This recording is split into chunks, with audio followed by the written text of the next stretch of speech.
Time to saddle up for Paramount's new Western show, 1923, a prequel to the landmark series Yellowstone. We start with Montana's wilderness. It fills the screen in an electrifying teaser where Harrisonford and Helen Mirren light a fuse to a 30-second explosion of shootouts, outlaws, rough justice, honor, and American tradition, where strong men and real women carve a home out of the wilderness, out of earth, flesh, and stone, to build a legacy for their family's future and become the legends who fought for what they loved and paid the price for it in blood.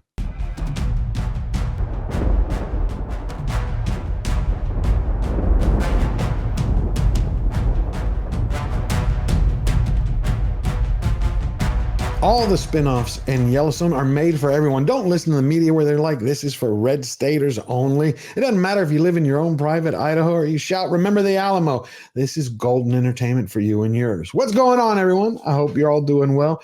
You have creator Taylor Sheridan. He's trying to expand the Yellowstone kingdom with his third outing called 1923.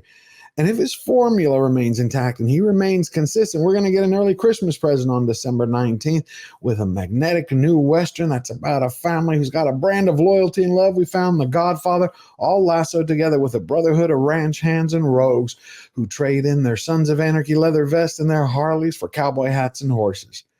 Now, I think 1923 is coming at just the precise, perfect time, right when Hollywood is self-imploding, to give us a healthy dose of honest, anti-lying storytelling at its best. This is pure Americana, pure gold. And you know that Yellowstone, the original series, is right now the #1 show on cable in the country? Yeah, but not a lot of people know about it online. So I thought before we get into the teaser for 1923, we'd do a quick refresher. So Yellowstone revolves around Montana ranch king John Dutton III, played by Kevin Costner. He owns the largest contiguous ranch in the United States, somewhere roughly around the size of the state of Rhode Island. Now, he and his children defend the land from environmentalists, crooked politicians, bad blood, family history, and a neighboring tribe of Native Americans, plus a whole host of corporate raiders who want to transform the pristine countryside into a billionaire's plaything for all the spoiled snow bunnies and peacocking urban cowboys who couldn't tell the difference between bull's balls and a cowbell. But the Duttons, they live by a strict code. A man breaks his word, he's going to earn a bullet. You come for something that's theirs, and they're going to make you bleed. We keep our word in this valley. Fine, we'll leave. No, it's too late for that. I said we'll leave. I don't want you to leave. I want you to dig. This is perfect, sublime, powerful appointment television. But after Yellowstone's success, Taylor Sheridan introduced his next prequel series called The Frontier Trailblazer 1883. It was the origin story about the Duttons, how they traveled from Tennessee to Texas, all the way to the promised land in Montana to found their ranch. A ranch that every man in the world would envy. But right now, we're talking about 1923. The next generation of Guardians are going to take the center stage, and we have legendary actors like Harrisonford and Dame Helen Mirren who are going to lead the Yellowstone. See, Ford plays James Dutton. He's that grizzled earthen warrior who goes alongside his regal wife, who's rough and tumble and ready, and her name is Karen, played by Helen Mirren. Can't believe they actually got these superstars for this show. I think they're going to give award-winning performances. Violence has always haunted this family. It followed us from the Scottish Highlands and the slums of Dublin.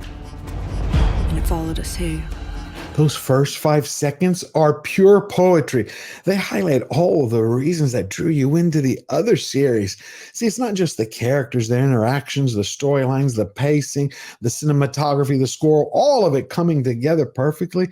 But it's also the way they use violence, not the way that Marvel does it with their cookie-cutter factory productions where they use a shaky cam action edited together by a team of monkeys on meth. No. They use action like a checklist, action for action, violence for violence. Here it's Shakespearean.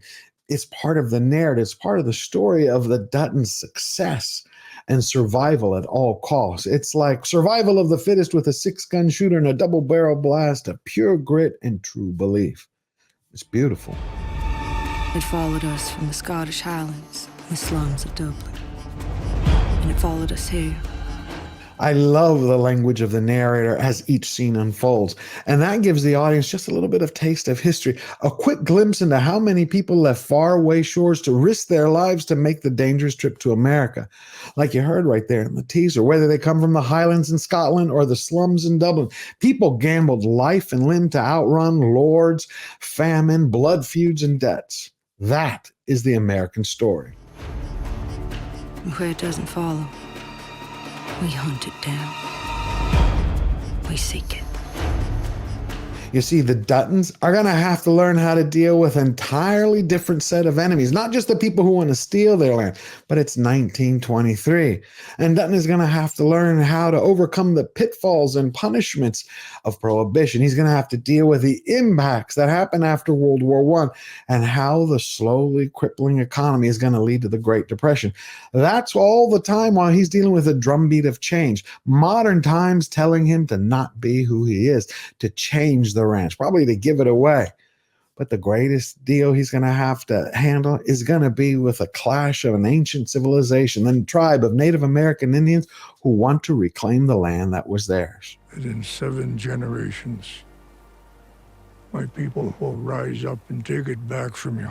I'm excited about 1923. It has that same spirit, the same fire, the same blood as the other spinoffs in the Yellowstone family.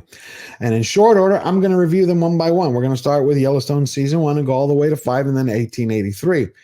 But I think what I like the most is the way that Yellowstone and Sheridan highlight the men and the women. You have these real men with true character, real courage, who live by a code of honor, and these strong women who are equally as bold and feminine as they are intelligent and beautiful. They don't behave like men, but they act like mother bears who will call their enemies as quickly as they cuddle their young. I started this company in my garage. That's where it's going to end up if you don't suspend the dividend and allow us to assume management. Don't look at him. You're dealing with me now. Now, if any of this excites you, don't worry. As soon as the next trailer drops, I'm going to share it with you. Any more news that comes, you're going to be the first to know.